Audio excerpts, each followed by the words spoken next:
All right, so here we're going to watch a clip. The Louisiana governor, a couple weeks back, signed into law in his state that the Ten Commandments is going to be mandated to be displayed in public classrooms. Louisiana is the first state to require that the Ten Commandments be displayed in every public school classroom. Republican Governor Jeff Landry signed the bill into law today. The legislation, written by Republicans, mandates that every public classroom, from kindergarten to college, must have a poster-sized display of the commandments in a, quote, large, easily readable font. Civil liberty groups, including the ACLU, are vowing to sue over this. They responded in a joint statement saying, quote, "We are preparing a lawsuit to challenge HB 71. The law violates the separation of church and state and is blatantly unconstitutional. Schools have until the start of 2025 to comply with the law."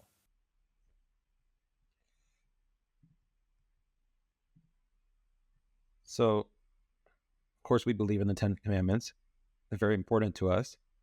But on one hand, the folks in Louisiana in the government are saying, well, if it's not something you believe in, look away. And on the other hand, the other side of it is, well, there's such a thing called separation of church and state. What do you think of this governor's approach? The great 19th century Rabbi Kagan, also known as the Chafetz Chaim, lived at the same time as Karl Marx. Both were Jews, but while the former became a prolific scholar and one of the most renowned rabbis ever, the latter had himself baptized and later grew to loathe all religion. It's opium for the masses, he argued.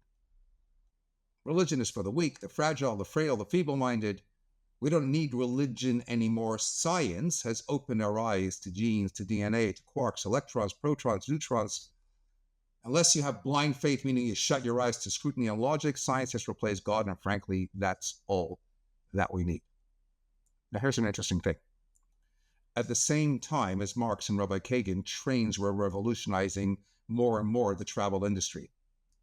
And the saintly rabbi once observed a peasant helping himself to some steel that was laid down for track. "What are you doing?" And he says, "Rabbi, it's steel. It's a valuable commodity. I don't think anybody is going to miss this one piece."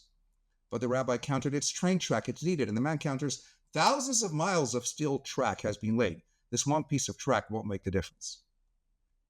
We all appreciate the inherent absurdity in the naivete of the peasant. That's the problem, is it not? When you take religion out of the equation, then you're left with an insular society, each doing our own thing, expressing our own opinions, harboring our own prejudices, and all during the while thinking what I do, what I say, what I feel is my business and doesn't affect anybody else. To you, it might be a solitary piece of steel. You might think what you do is your business, but it's part of a longer track. It's part of a bigger picture. And when you think life is all about doing my own thing and what you do makes a difference to others, you risk derailing society in the process. All too often, it has been demonstrated that much of the malevolence experienced in society is perpetuated on account of kids who have a low self-esteem, of kids who think that they don't matter. You know, there's a poster that still hangs in my childhood bedroom depicting a little boy resting on his arms with a scowl on his face, and the caption beneath, "I know I'm a somebody because God don't make no junk."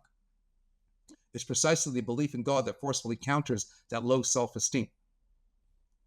And the problem that we face in our world today is that kids don't know any more about the existence of God. It's no longer presented in the classroom. There's one thing that the Rebbe fought passionately for. It's prayer in the classroom, just the opportunity to spend some minutes every single day reflecting on divinity. So when you ask the question, is there an antidote for the problems that plague society today? How do we ensure that the children of this generation will grow up to be responsible citizens of the world? How do we balance the self-centered attitude of the current me generation? Is there a means of assuring that civilization will continue to follow the norms of justice and the socially acceptable rules that have become the pillars of a just social order? The answer to these and all other troubling questions facing the world today is found by first recognizing and accepting certain objective truths about ourselves and our universe. And at the heart of the response and at the base of the solution lies the need for the firm belief in God and the Ten Commandments.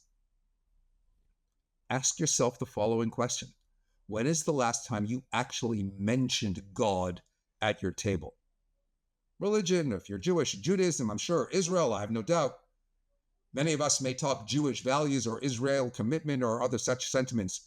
But what are these things when divested of meaningful spiritual substance?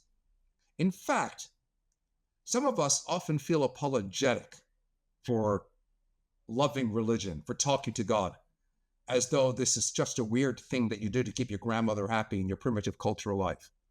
So many young people are made to feel today that the truly open-minded, intelligent person knows better than to embrace irrational faith. We leave the choice of God up to them. And that's a fundamental mistake, and the world today is bearing witness to that mistake.